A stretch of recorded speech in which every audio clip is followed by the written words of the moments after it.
The Bible tells us over and over again that we as Christian people should be more than willing to forgive somebody when they do us wrong. With that being said, though, I do not believe that God desires for us to be foolish when it comes to those type of difficult relationships. On today's episode, we're going to talk about this. Forgive, but don't be foolish.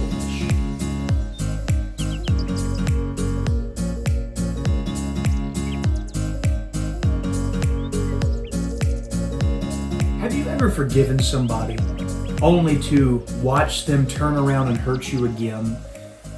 Then you sat there and you wondered, did I forgive wrong? Because somewhere along down the way, people started teaching that forgiveness means acting like nothing has happened between that other person. That forgiveness means putting yourself right back in the same situation time after time after time. That forgiveness means no boundaries, no distance, no wisdom. But is that actually what God meant? Can you forgive somebody and still say no to them and have that healthy boundary? Can you release somebody and still protect yourself? Well, let's get into it. What forgiveness really is a very important thing for us to understand. Forgiveness is not a suggestion in the Christian life, but instead it's a command. The Bible says in Ephesians chapter 4, verse number 32, "And be ye kind one to another, tender-hearted," notice this, "forgiving one another, even as God, for Christ's sake, hath forgiven you." We forgive today because we've been forgiven, not because we deserve it, not because we earned it, not because we apologize the right way or anything like that. No, we are to forgive because Christ has been somebody who has forgiven us even when we did not deserve it. And we should be more than willing to do that for somebody else. Forgiveness is releasing the debt that somebody owes you. It's saying, I'm not making you pay for what you did to me anymore. But forgiveness is often misunderstood. Forgiveness is not saying, what you did not hurt me. Forgiveness is not saying, what you did was okay. You're not condoning somebody else's actions.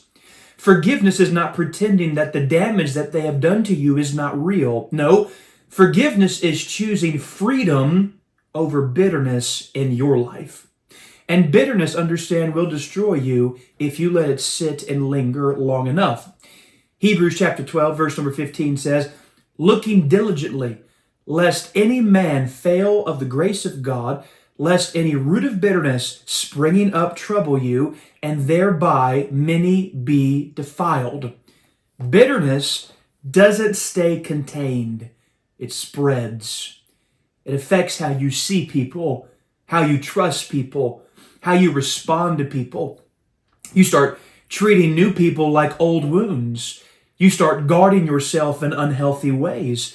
Forgiveness cuts to that root of bitterness. Forgiveness frees your heart, but freedom does not mean that you just automatically now, from this point onward, stop thinking and using your brain.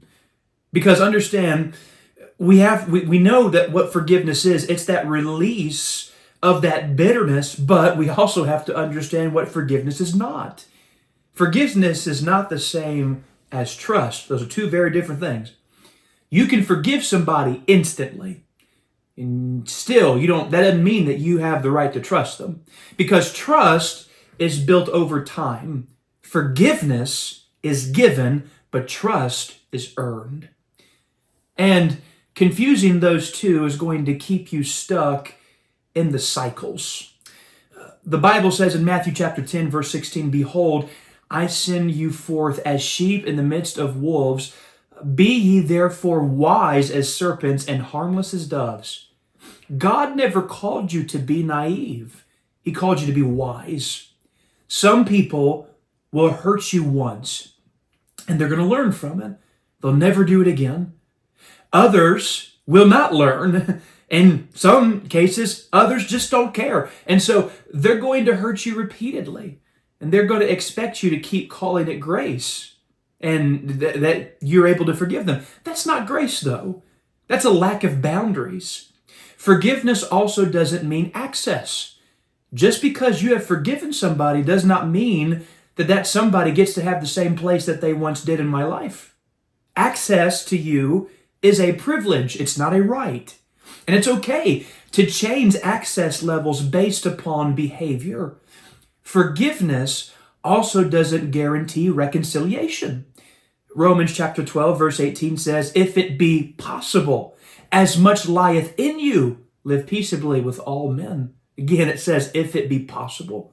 That means sometimes, and there are some instances where it's not. You can forgive, and they stay toxic. You can forgive, and they never change. You can forgive and still choose distance. And remember this, that doesn't mean that you're bitter. That's wisdom. That's protecting yourself from the same scars that you have had repeatedly over time. And understand, we don't have to wonder about these things, and we don't have to be unsure of where our example comes from, because Jesus himself modeled his life after this same principle. He's our perfect example of forgiveness, but he's also the perfect example of boundaries.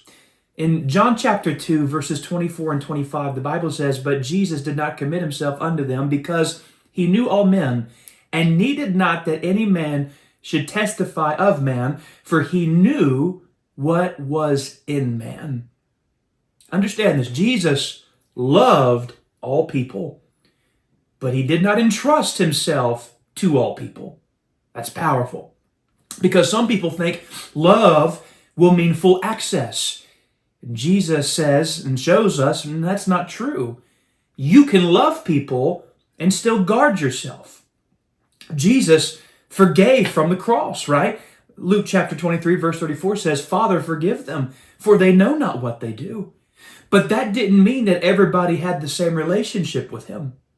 He had circles, right? The disciples. And even in those disciples, he had a smaller group with 3. And then even of that group, he had John, the disciple that Jesus loved. So Jesus had circles. He had distance. He had boundaries in certain aspects. He walked away from crowds. He separated himself whenever he needed to. Even, again, with those main followers, he did the same thing. And forgiveness never removed the truth. That's the thing with Jesus. Forgiveness did not remove accountability, and it shouldn't for our lives either. So we should be willing to forgive without being foolish about it. Somebody needs to hear this clearly. You can forgive them and still not let them fully back in. You can forgive them and you can still say no. You can forgive them and still protect your peace. Forgiveness is internal and boundaries are external. Forgiveness deals with your heart. Boundaries deal with your life, and both matter greatly. Also, this idea that you have to forgive and forget, it needs some clarification, because the truth is, you may not be able to forget certain things that folks do to you, and that's okay. Remembering is not the problem. Bitterness is the problem. When you remember what somebody did to you, you don't need to replay that event and stay angry at them, but instead you need to remind yourself, hey, I've remembered what they've done to me, but I also remember the fact I've already forgiven them. And you let that memory guide wisdom, not fuel resentment. You remember this lesson without reopening the wounds that you had gotten previously. That's growth. That's healing. And that's maturity. So here's the real question. Are you holding on to bitterness today? Or are you holding on to wisdom? Because those are not the same thing. Bitterness chains you to the past. Wisdom prepares you for the future. And the Bible says in Proverbs chapter 4, verse 23, "Keep thy heart with all diligence, for out of it are the issues of life." Guard your heart. Set the boundary. Release the offense. Walk in freedom. And never confuse forgiveness